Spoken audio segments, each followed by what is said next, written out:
Alrighty, we are on to the guard. Now you can see my collage of guard pictures that I have here. What I am talking about is that thing, the big beefy guard over here. This is an ideal machining project, so once again, we're machining. I've got this huge chunk of steel here. This has gotta be like 25 pounds at least, so got quite a bit of machining to do. It's going to be a hell of a heavy guard, but we'll get through it.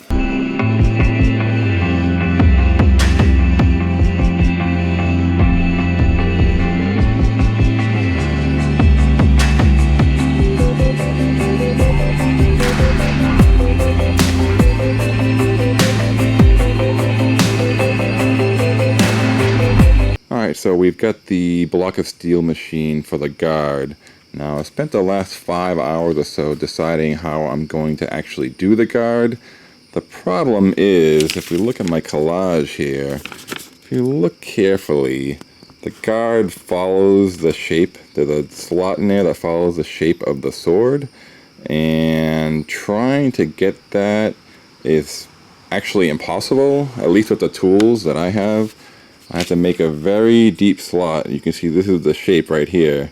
It's going to go most of the way through, but it would get very narrow at the ends, and there's basically no way to get in there. I don't have any files that would fit, no cutters, nothing. So basically the solution I've decided on is just to end the slot with a radius. I'm actually going to drill these sections out because they're so thin. I really don't even have any cutters that can get in there. I only have one that's thin enough and long enough, but this is an eBay piece, and I have no idea how long it's going to last or how well it's going to work at all. So mass material removal with the drill, and then I'll kind of clean it up with this thing. Hopefully I don't break it. This is solid carbide, very brittle. It will probably break, but what are you gonna do? Another reason why this was so complicated, I had to do the shape of the sword, the slot, but then I need the external dimensions of the guard to match the same contour. The thickness had to be uniform all around, the angles had to match, and I just couldn't figure it out basically. So you can see in here all the X's are the material that's going to be removed, all these corners and so forth, and we'll have it shaped pretty well. There's a giant slot through the center as well that goes all the way through. It's going to take a little bit of trial and error, but let's see what we can do.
Alright, so full disclosure, I like to have an honest experience for these videos. That includes showing my mistakes. Now today I've made so many mistakes I can't even show them all to you. I've spent probably 6-7 hours just milling out this portion here.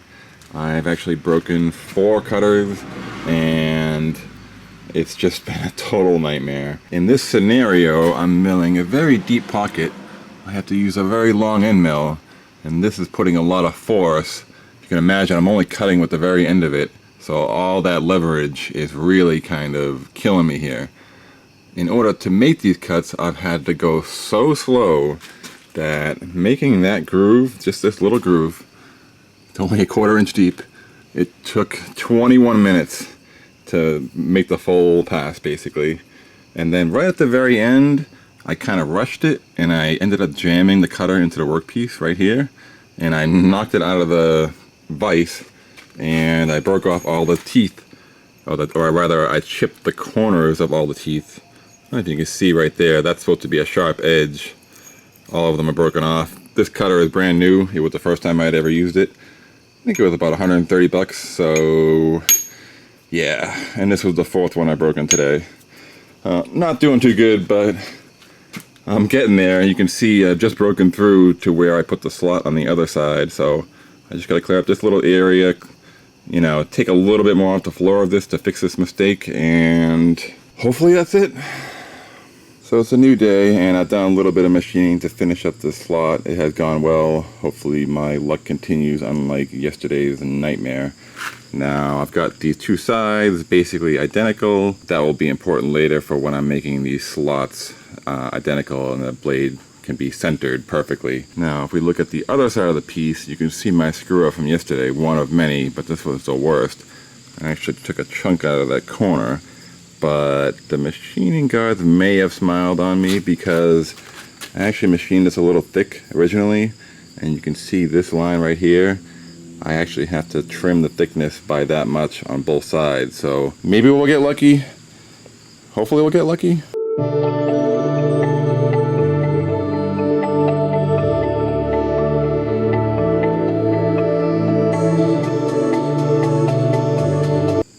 Okay, well, looks like the machinist guards are not going to smile on me today.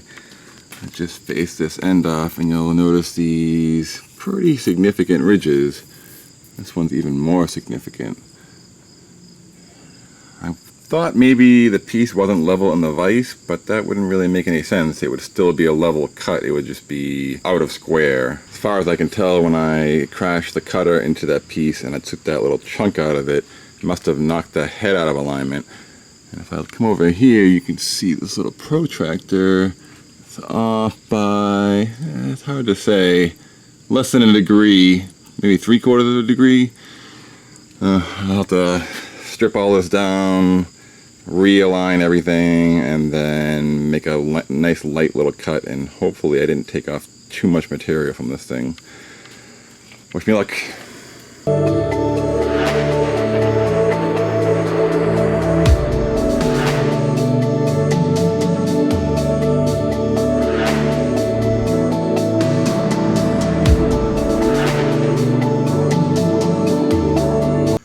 Alright, so we've got the external dimensions finished for the 3rd time. The little chunk I took out here, still there, very small. Not worried about it. I think we're going to be fine. One of the last things we got to do is knock down this edge here. So we're going to remove a bunch of that material. And I always file away all these sharp edges and everything. And so this will all end up to be, you know, a smooth radius basically. Let's work on drilling out the excess material in these slots, and then we can get to machining them.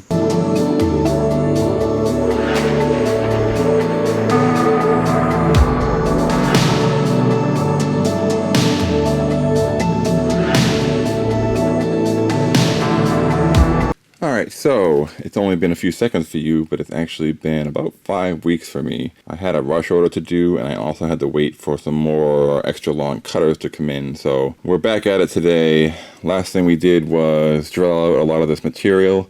I'm gonna do kind of the same thing. I'm going to use something like this. This is an end mill, but it's a center cutting end mill. It can actually be plunged straight down like a drill bit. I'm going to plunge these long skinny bits. You know, obviously they're stronger lengthwise instead of trying to go sideways and accidentally snapping them off. I'm just going to kind of plunge them, get all that excessive material out of there, and then I can just clean up the surface and hopefully one pass. Alright, so I forgot to hit record, but I did get some good plunging action in here and in here. I did try using a smaller end mill to plunge over here, but I could visibly see it wobbling immediately, and I just figured it was a matter of time before it was going to break, so I'm going to try just normal slot milling. I'm going to use a smaller end mill at first, just to do the majority of the work, and then I'll use super long, super expensive ones just to clean up the bottom of the cut basically.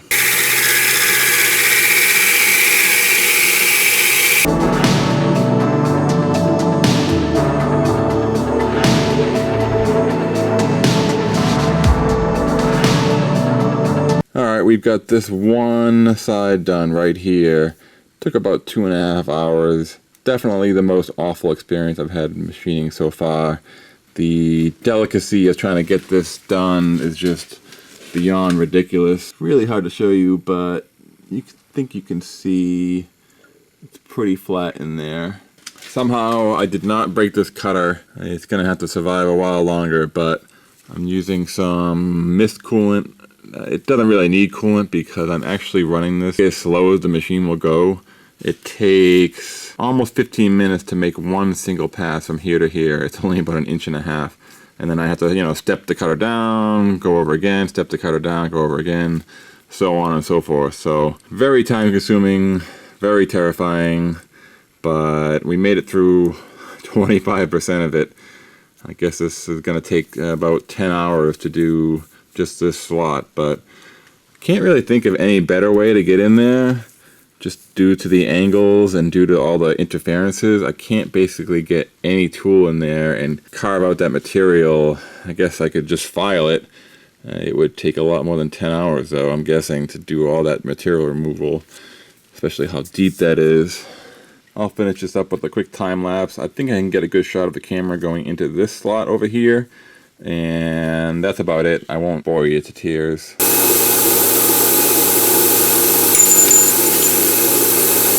Alright, so in a last-ditch attempt to get this slot all machined out, I went back and ground and sanded out as much of the material as possible. As you can see, there's just a little bit left in there. I'm hoping I can just kind of skim it off with the milling machine and have a nice consistent surface in there. Hopefully not too much pressure on the cutter causing it to break. Initially, I didn't think I had any way of getting in there, but I ended up using this, which is a die grinder, and it has a roll-lock arbor on it, and this is a little 3-inch flap disc, and it just fits in there just enough that I could have a little bit of clearance and get most of the sides. But as you can see, the arbor kind of runs into the corner of the slot there, and this is as deep as I could go. However, I ended up coming up with an even crazier solution, which was this. I found this little guy in a drawer in the original packaging. It's meant to adapt angle grinder threads to die grinder bits. This is a 1/4-inch collet. I made a 1/4-inch collet out of this 3/8-inch bolt.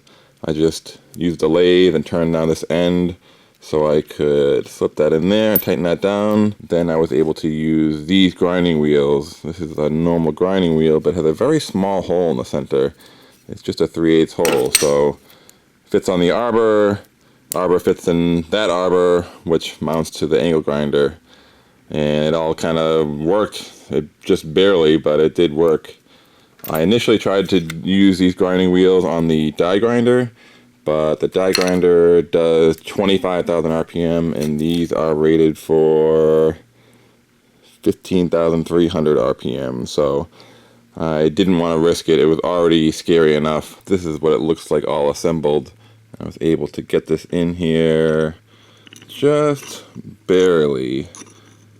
Very tight fit, and the arbor does clear. This isn't the actual wheel I used. As you can see, it is brand new, but I had to kind of radius down the edges because it kept getting jammed in there like so, and then once the wheel stops, the machine tries to, rotate, and break your wrists basically. All right, let's get back to the milling machine and see if we can finish this guy up finally. This is day, I think, 6 of trying to do this slot.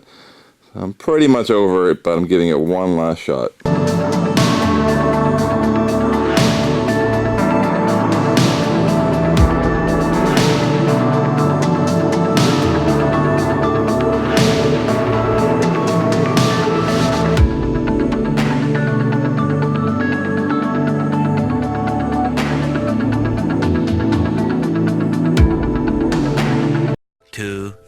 Years later. Well folks, that's that. I managed to finish up all of the slot milling with just one cutter. Alright, let's angle the milling machine head and let's cut the very slight angles on the outside. Thinking they'll be a little bit easier than the same angle on the inside.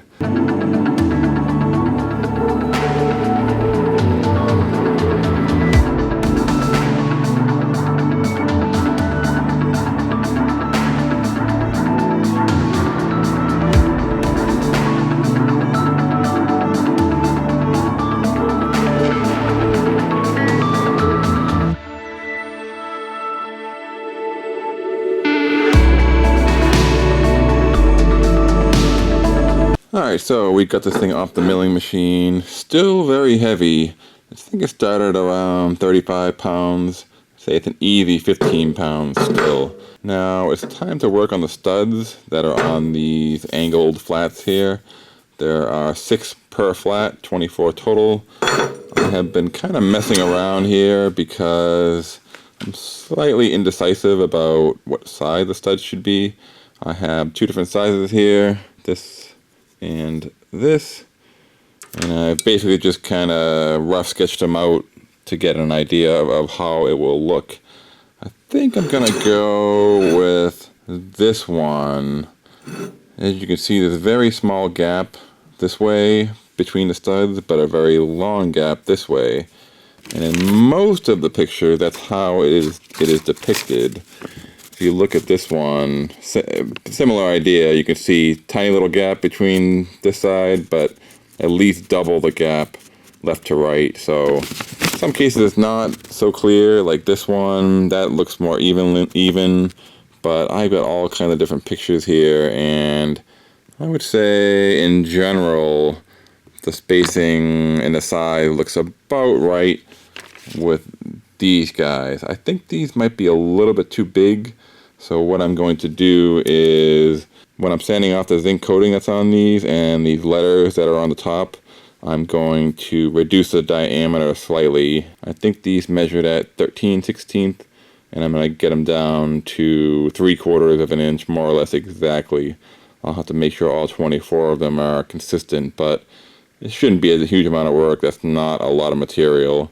Maybe 1.5 millimeters off the diameter. So they'll end up a bit smaller, but I think we'll be really close. These kind of things can be really tricky because, as you can see, I've got about 10 different drawings and they look slightly different in each one of them. So it just ends up being either a compromise between all the pictures, or I just kind of have to choose what I think looks the best. Alright, so we are just about ready here. I've got my little cheat sheet. I've marked out the order of the holes and the exact distance between each hole, so I know how much to traverse the digital readout here. First hole is 781 from both corners, and I would say we hit our mark. So I'm going to be drilling 5/16. I'm going to countersink, and then I'm going to power tap each hole all in one operation. That way I can ensure that the hole and then, the countersink and the tapping is all exactly in the same place. I'm not going to move anything until one hole is complete.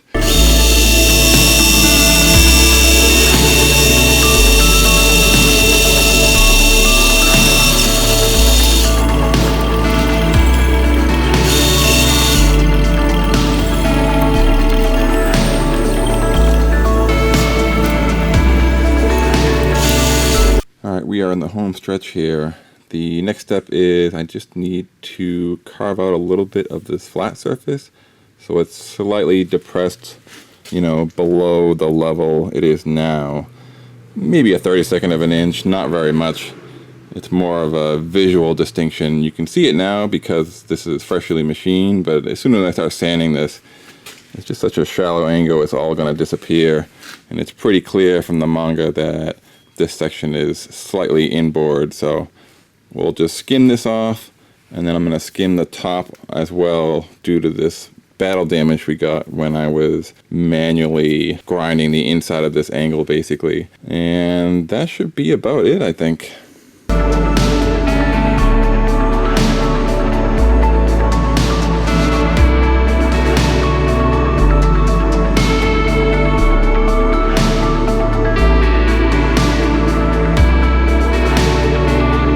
Well, my friends, that's about it. I just cleaned it up just a little bit with the random orbital sander and some files and some belt sanders and so forth. You can see the slot came out nicely here. I went 50,000ths of an inch deep. That seemed to produce the effect I was looking for. Everything looks pretty good. The slot seems to be the right size. I say we go test fit this now.